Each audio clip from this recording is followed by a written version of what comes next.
शिव भक्त चिड़िया की कहानी। एक बार की बात है, एक नगर में शिव मंदिर था। उस मंदिर के पास एक बरगद का पेड़ था, जिस पर एक गौरैया पक्षी का जोड़ा रहता था। उस मंदिर में प्रत्येक दिन सुबह शाम आरती होती थी, जिसे वे दोनों बड़े ध्यान से सुनते और शिव जी की भक्ति में लीन हो जाते थे। वह दोनों शिव भक्ति में इतना लीन रहते कि उन्हें अपने खाने पीने का भी कोई होश नहीं रहता। उन दोनों पंछियों का यह रोज का नियम था कि जब भी मंदिर में घंटी बजती और आरती होती तो वहां दोनों पहुंच जाते और भगवान शिव की आराधना करते।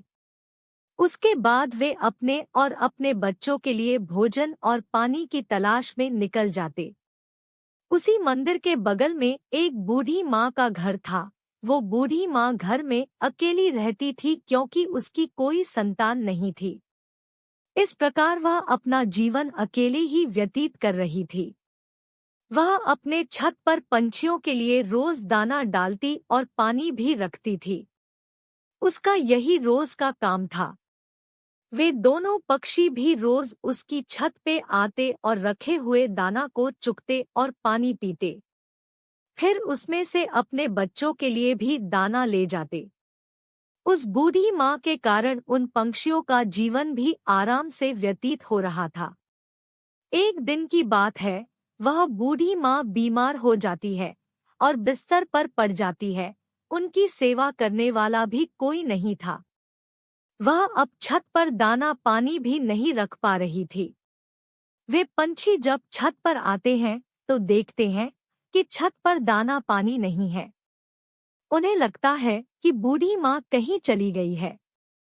इसी तरह 2-3 दिन और बीत जाते हैं। बूढ़ी माँ कमजोर होती जाती है और एक दिन उनकी मृत्यु हो जाती है। जब दोनों पक्षी देखते हैं कि बूढ़ी माँ का कुछ पता नहीं चल रहा है, तो वे परेशान हो जाते हैं और वह उस बूढ़ी माँ को पूरे नगर में ढूंढने लगते हैं। पर पूरे नगर में उन्हें कहीं भी उस बूढ़ी माँ का पता नहीं चलता। तब चिड़िया कहती है कि हमने उन्हें कितना ढूंढा पर वह नहीं मिली, अब हम क्या करें? तब चिड़िया का पति कहता है कि हमने उन्हें हर जगह ढूंढ लिया, अब एक बार उनके घर में भी जाकर देखना चाहिए, कहीं वह बीमार तो नहीं। चिड़िया ने कहा, हो सकता है। वे दोनों उस बूढ़ी माँ के घर के अंदर जाते हैं। अंदर जाकर देखते हैं कि बूढ़ी माँ बिस्तर पर थी, पर उनके शरीर में कोई हलचल नहीं थी। उन्होंने उसे जगाने की कोशिश की, लेकिन वह बूढ़ी माँ नहीं उठी।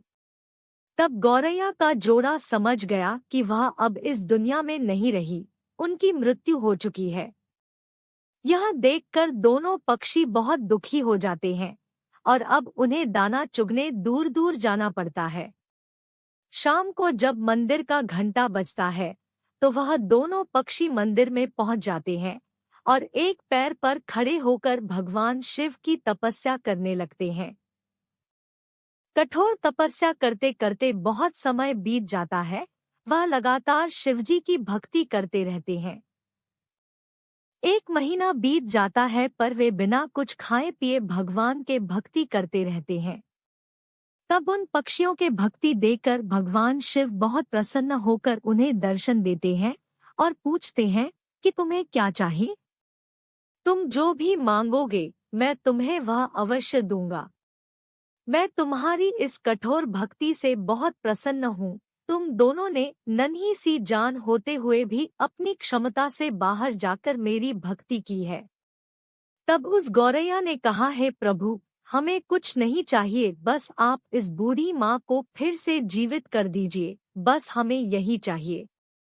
तब भगवान शिव ने कहा, यह सृष्टि का नियम है, जो मर जाता है वह कैसे जीवित हो सकता है? मैं सृष्टि के नियम को कैसे तोड़ सकता हूँ?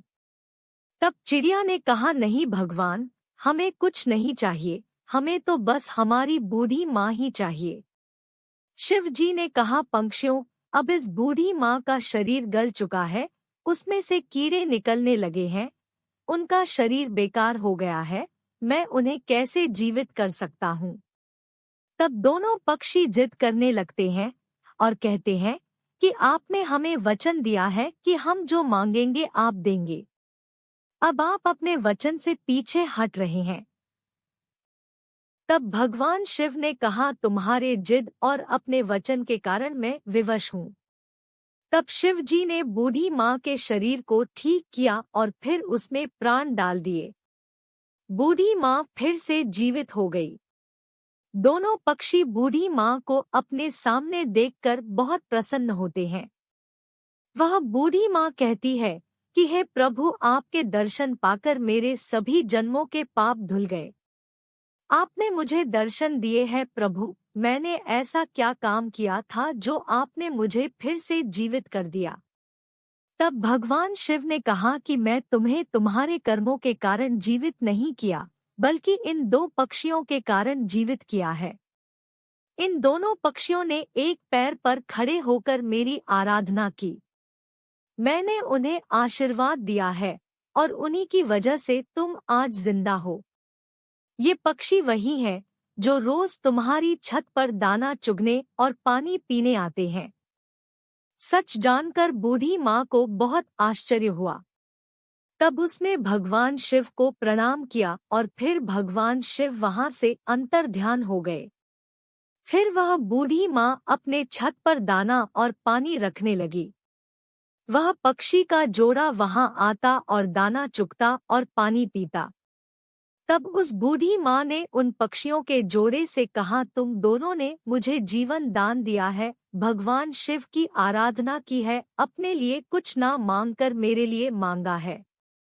मैं चाहती हूँ कि तुम मेरे घर में ही मेरी आंखों के सामने रहो। यह सुनकर दोनों पक्षी उस बूढ़ी की बात मान लेते हैं और उसके घर आकर रहने लगते हैं।